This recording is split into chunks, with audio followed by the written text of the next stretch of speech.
Olá a todos, sejam muito bem-vindos. Está no ar mais um Pode Educar. É o seu podcast sobre educação, que é realizado sempre aqui pelo canal do YouTube da TV Ibiapaba, onde você já pode curtir, compartilhar a nossa transmissão pelo Instagram também, da Ibiapaba TV. Seja muito bem-vindo, podcast que fala sobre educação, que traz muitas informações importantíssimas. E hoje nós temos um tema muito também especial, assim como todos os temas que a gente fala sobre educação aqui no nosso Pode Educar, que é sobre a educação é o caminho para a superação. E para falar sobre esse tema tão importante dentro da nossa educação, estamos recebendo mais uma vez aqui o professor Domingos Teles. Como nós já falamos, né, dispensa comentários, professor, escritor, mestre em educação, doutorando, e que vai trabalhar e tratar sobre esse tema. Vamos dialogar, claro, né, professor Domingos, sobre esse tema tão importante, sobre a educação, que é realmente um caminho para a superação. Então, seja muito bem-vindo ao nosso Pode Educar de hoje. Mais uma vez, obrigado, professor Sidney Silva. É muito bom estar aqui fazendo a reflexão sobre esse tema, porque temos assuntos importantes dentro do tema para discutirmos, muito mais positivos do que negativos, e essa superação a gente quer aí repassar quem está nos ouvindo, principalmente daqueles alunos que só tem esse caminho. O caminho para todos é a educação, mas a gente sabe que tem aquela parcela maior no Brasil que tem que se agarrar mesmo à educação para poder chegar assim a um porto seguro, né? Quando tiver aí com seus 22 anos, 23 anos, enfim, né? Isso é importante ressaltarmos. Exato. Então, quando nós falamos em que a educação é o caminho para a superação, de que tipo de superação estamos falando, professor Domingos? É a pessoal, é a social, é a econômica ou todas juntas? O que você pode falar sobre isso? Eu acho que são todas juntas, Sidney, principalmente na essência da pessoa. Porque na minha época, na sua época, a gente enfrentava as dificuldades e os desalentos por uma economia que era horrível quando éramos jovens, né? Por uma política muito mais corrupta do que é hoje, por um país que vivia caindo pelas tabelas e com isso a maioria do seu povo. Então, a nossa revolta era se apegar à educação. A nossa revolta era essa, né? Nos pegávamos a educação porque sabíamos que era o único caminho a seguir se quiséssemos reverter um quadro paupérrimo que a maioria de nós vivíamos nesse país. Uma pequena elite se favorecia de tudo, inclusive de uma educação, porque tinha um tempo para isso. Nós começávamos a trabalhar com 13 anos de idade. 13 anos de idade eu já estava numa olaria que fabricava telhas lá em Itapajé, no horário da tarde. Estudava pela manhã, à tarde ia para a olaria, saía às 5 horas, e à noite aquele estudo de casa, né? Deveres, enfim. Sim, então eu acho que é em tudo, Sidney, é em tudo. É na parte do ser humano como pessoa, como autoafirmação, para você buscar ter uma vida de qualidade. É necessário que você tenha um estudo, e o estudo vai lhe proporcionar um emprego melhor. Então, está dentro de tudo isso, inserido em todo esse contexto. E a educação, mesmo que tenhamos melhorado economicamente, mesmo que hoje o acesso à faculdade seja bem diferente do que o nosso tempo, mesmo assim ela continua sendo essencial. E eu vejo uma coisa no Brasil que não vejo em alguns outros países. Muitos dos nossos jovens não se contentam só em saber que vão receber no futuro uma herança. Você vê que filho de grandes empresários, mesmo aqui na Serra da Ibiapaba, os filhos procuram uma faculdade, procuram ser um médico, um advogado, um empresário, estudar para ser empresário, enfim. Porque a educação é a saída para mudar a sua vida ou para ratificar o estilo de vida de quem já vive bem, né? Então, isso é essencial, a educação na vida de qualquer pessoa. E o interessante de tudo isso também é porque essa mensagem que você traz no início aqui do nosso podcast, que ela vai servir para alunos, aqueles que estão começando a sua vida, né? E sabendo que a educação é o caminho para seguir, mas também vale para nós que já somos educadores, já somos profissionais. Quer dizer, essa educação também ela está válida, esse caminho também é válido para quem já atingiu um certo nível econômico, social e que pode continuar também progredindo através da educação, não é isso? É isso sim. É importante ter esse tipo de consciência, se fazer essa reflexão.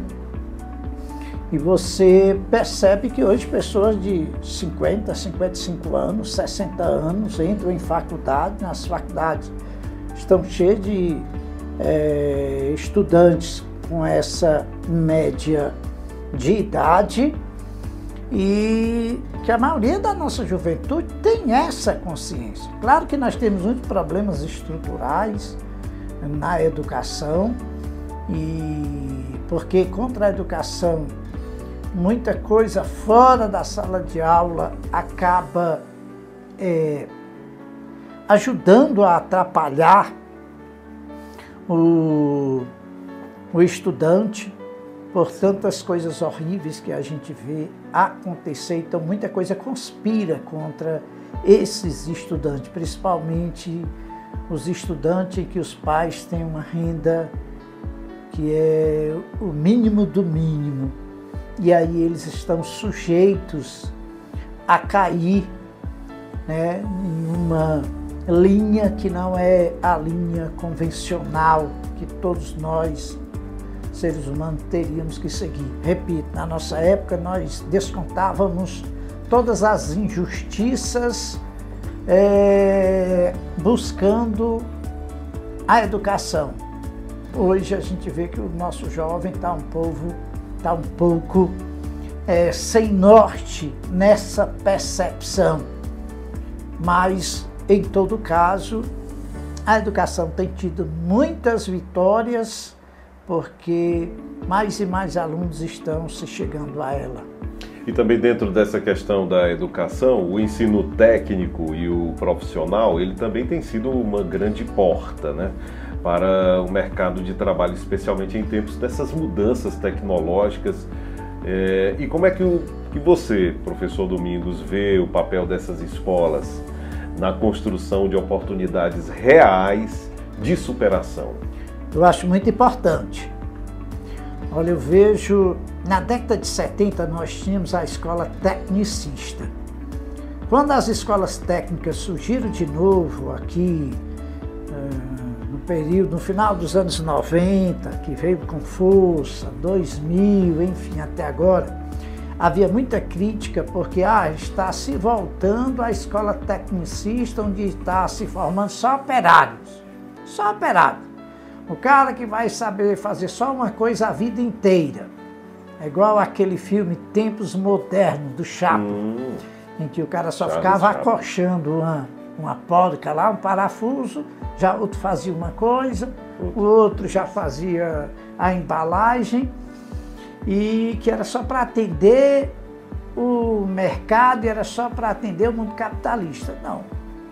Diferente hoje, diferentemente daquela época, as escolas profissionalizantes, elas dão caminho para o aluno sair com uma profissão, mas permanecer ali estudando e fazer um vestibular para a área que ele entenda. E ele pode trabalhar, né, naquilo que ele aprendeu na escola profissionalizante e ainda está estudando numa faculdade. Porque a escola profissionalizante, ela prepara para esse campo de trabalho, mas também, ao mesmo tempo, prepara o aluno se ele entender de fazer um vestibular. Eu dou como exemplo a Escola Profissionalizante de São Benedito, aqui no estado do Ceará, que antes era Isaías Gonçalves Damasceno, e que passou para outro bairro com estrutura incrível, que é a Escola Profissionalizante Francisco Lima de Aguiar.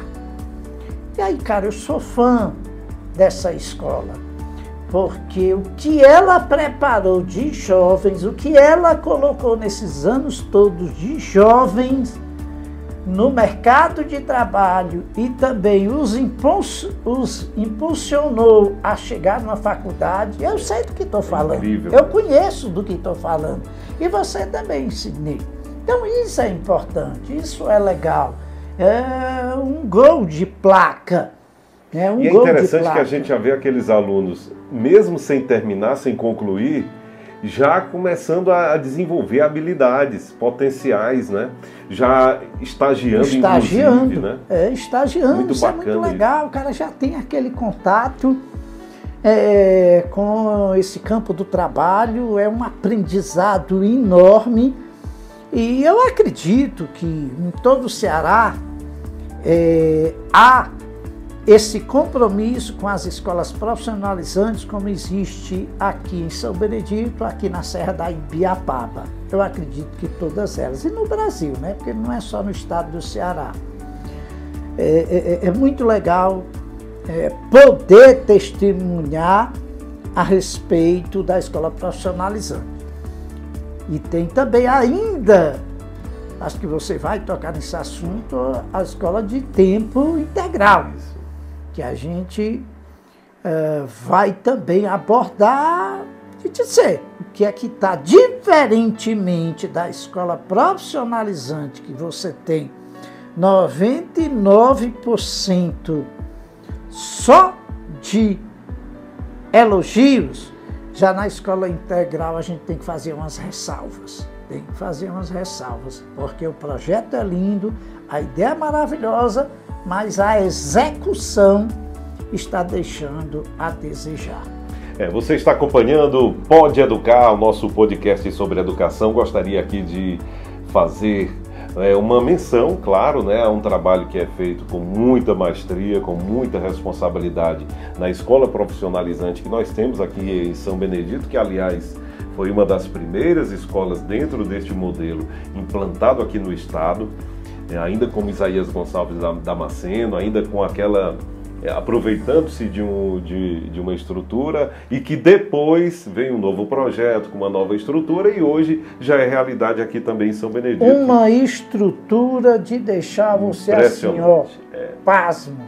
Onde os alunos têm realmente já dentro desse sistema de ensino integral, eles passam um dia inteiro na escola, tem o trabalho também de estágio fora da escola, tem os projetos que são realizados em cada curso, né, em cada área do conhecimento, então é muito importante. Mandar um abraço aqui também para o diretor Joselino. E toda a equipe, né, de gestores. Toda a equipe de gestores da Escola Profissionalizante aqui de São Benedito. Também gostaria de fazer um agradecimento especial a pessoas, parceiros que acreditam na educação, assim como nós. Prefeito Saul Maciel, vice-prefeito Chiquinho da Rodoviária, também ao deputado Alisson Aguiar, ao ex-prefeito Gadiel, estão com a gente aqui no nosso Pode Educar. Nós fazemos aquele agradecimento especial. Você falava de educação integral. O modelo do Estado já vem há muito tempo sendo implantado, o modelo municipal também já começou a ser implantado. Gostaria que você também fizesse uma observação a respeito disso. Como é que você vê esse modelo do aluno entrar pela manhã, sair somente no final da tarde e estar realmente totalmente integrado ao ensino? Olha, a ideia e ela colocada no papel é linda. A gente tem que ressaltar isso. Governo federal, uma grande ideia, como foram as escolas profissionalizantes. Acontece que as escolas profissionalizantes, elas funcionam dentro daquilo em que elas se proporam. Eu não sei se é questão de verba, eu não sei se é o gerenciamento dessa verba que não está legal, ou que não está chegando, mas ainda está deixando muito a desejar. Eu, alguns anos atrás, ensinei numa escola que tinha esse modelo, e, cara, até o pincel para a gente escrever no quadro era um horror, né? Não tinha, e quando aparecia a tinta era aquela coisa que durava o quê? 4 palavras você escrevia, adeus. E também o contraturno, né, não estava atendendo a que se propunha o objetivo da escola integral. Até mesmo aquele período de termina 11 horas para voltar 12 ou 1 horas, e que aquele período tem um nome que se dá, agora não me recordo. O aluno pode tirar dúvidas, pode ter um reforço. Eu vi que ele não funcionava. E faltava o restante do que se propõe a escola integral. Porque eu entendo que um turno é para você puxar bem, explorar bem o conteúdo. Bem teórico mesmo. Bem teórico.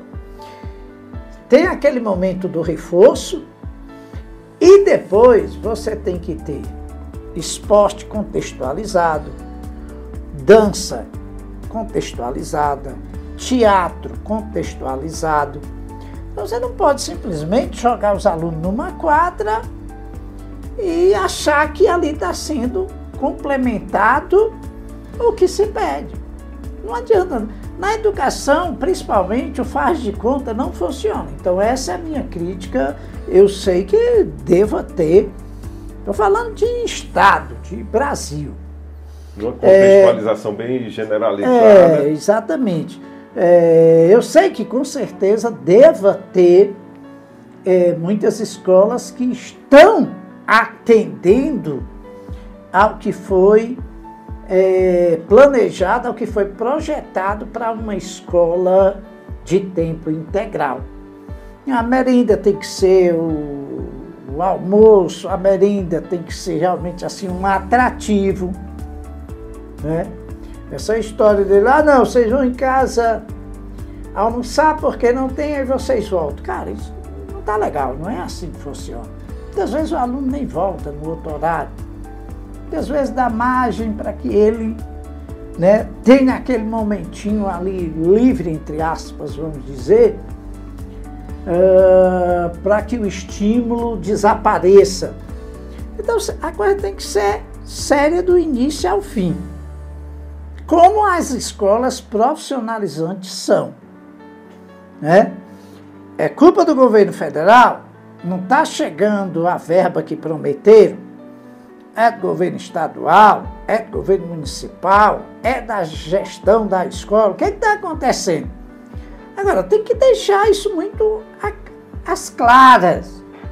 Não é porque eu sou de direita que eu vou proteger o governante que é de direita. Não é porque eu sou de esquerda que eu vou proteger o governante que é de esquerda. Então, por isso mesmo, eu vou deixar aqui tudo como está.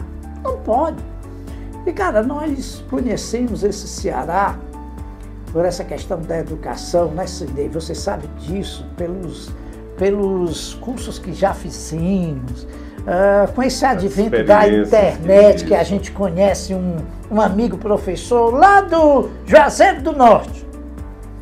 E aí você continua aquela amizade e você sabe o que acontece, ou em Juazeiro, ou em Limoeiro, ou em Quixadá, todos nessa cidade estão acontecendo isso. Eu estou dando um exemplo de que hoje, né, essa comunicação é muito universal, você fica sabendo tudo o que acontece. E rápida, universal e rápida. E rápida, então você conversa muito dentro da nossa área. nós conversamos muito com outros professores das amizades que a gente faz com a turma de todos os cursos que nós fazemos. Então, é uma reclamação geral, né, de que a escola em tempo integral, infelizmente, ela ainda não deu liga, não pegou como deveria ser. Tem alunos? Tem, mas que para que você possa tê-los o dia todinho, é necessário que você dê as condições para que esse aluno sinta confortável na escola, recebendo tudo aquilo que lhe foi prometido pela escola integral. Porque senão... Pelo projeto elaborado. Senão fica um faz de conta. Podemos dizer também que a escola pode ser um espaço de acolhimento e reconstrução da autoestima. E como é que a gente pode trabalhar isso também dentro das nossas salas de aula, professor Domingos? Eu acho pertinente a sua indagação. Olha, eu acho legal essa questão do empreendedorismo nas escolas de tempo integral. Aí já vai os pontos positivos. Eu acho legal que tem nas escolas também essa parte em que eles falam do emocional. Tem aulas nesse sentido, em que há conversa, há o debate, que o professor, naquela disciplina que é para falar dessa coisa do emocional, deixa que os alunos, os alunos desabafam, tem aluno que chora de emoção, tem aluno que se abre ali com os colegas, com os professores. Então isso é a construção da autoestima, né? É você dar essa oportunidade dele conhecer o que é um empreendedorismo, por exemplo, e também dele falar dos seus problemas, dos problemas que são muitos que ele tem em casa, na sua rua, no seu bairro, na sua comunidade. E aliado a isso, cara, você dá essa confiança quando ele pode desenvolver tarefas através da arte, por exemplo. Dá a oportunidade do aluno que gosta de desenhar, que gosta de um teatro. Eu consegui 4 alunos para fazer o teatro. Faz o teatro com os 4 alunos, cara. Faz o teatro com os 4 alunos. Futebol, esporte não é nem necessário, porque não falta. Futebol feminino, masculino, futsal, vôlei, basquete. Você não pode pegar uma aula e jogar os alunos lá. Não, vamos. Não, tem que ser uma coisa planejada, dentro de um planejamento para que você tenha durante a semana esse espaço, não é? Então, tudo isso forma, né, dá essa confiança ao estudante de que está sendo olhado, de que está sendo percebido, de que está sendo trabalhado para o presente, não é só para o futuro, não. Né? Então, são essas coisas que a gente acredita que possa funcionar dentro de uma escola integral, porque tem escola que consegue fazer isso. Então, você vai alimentando dentro do aluno esse espírito de confiança do que eu posso fazer. Eu posso tornar a minha vida diferente do que foi a do meu pai, do que foi a do meu vizinho, do que foi a minha mãe, do meu tio. Eu posso dar um salto gigante, porque eu tenho pessoas que estão me apoiando nesse sentido. A presença de um psicólogo, a presença de um educador físico, cara, isso aí é uma coisa benéfica demais para os alunos. E muitas vezes um simples assim, você consegue, você é capaz, você vai conseguir, isso é muito importante para a vida de alguém que está nesse processo, né? E falando em superação, não tem idade se superar, né? Você está sempre a se superar. Como é que você enxerga a importância dessa educação continuada, né, para os jovens, para os adultos e até mesmo para os idosos, né? Como é que você vê isso? É cidadania. Isso é cidadania. Não tem uma coisa mais forte do que você possibilitar uma pessoa a ter conhecimento se não tiver essa cidadania. E proporcionar isso é um direito de um cidadão, porque ele vai estar indo de encontro com a sua cidadania. Por isso que eu falo, é urgente termos, em qualquer que seja, né, o período do estudo, você ter psicólogos dentro das escolas, educadores físicos dentro da escola, porque no Brasil a gente, como eu já falei, tantas pessoas de idade, aí 50, 60, voltando à sala de aula, ou para começar a aprender a ler, ou para fazer uma faculdade, ou para terminar um ensino médio. Nossa, é grande. Sim. Nós estivemos trabalhando em faculdade, eu e você, Sidney, né, em curso de graduação, e quantas pessoas de 40, de 50 nós não tínhamos como alunos. E ainda sim, hoje existe muito. Né? Nós paramos de dar aula em graduação, mas ainda hoje a gente sabe que existe muito. Né? Então é aproveitar esse momento em que você vê essa cidadania sendo exercida para poder fortalecer. Então tudo isso, esse estudo continuado, essa chegada de novos alunos, essa preocupação. Há 10 anos atrás nós tínhamos alunos chegando ao 5º, ao 6º ano sem saber ler. A rede pública no Brasil ainda temos, mas é muito diferente, cara. Você chegava numa sala de 40 alunos, 38 no 5º ano não sabia ler. E aí foi uma luta muito grande, um trabalho muito sério por parte dos governos que passaram, né? E que mudaram essa realidade que já não é tão gritante assim. Então tudo isso significa o quê? Dignidade. E você só tem dignidade quando você tem a sua cidadania sendo respeitada. E o cidadão não tem fome só do arroz, da carne, do feijão, do macarrão. Ele tem fome também de saber, de conhecimento.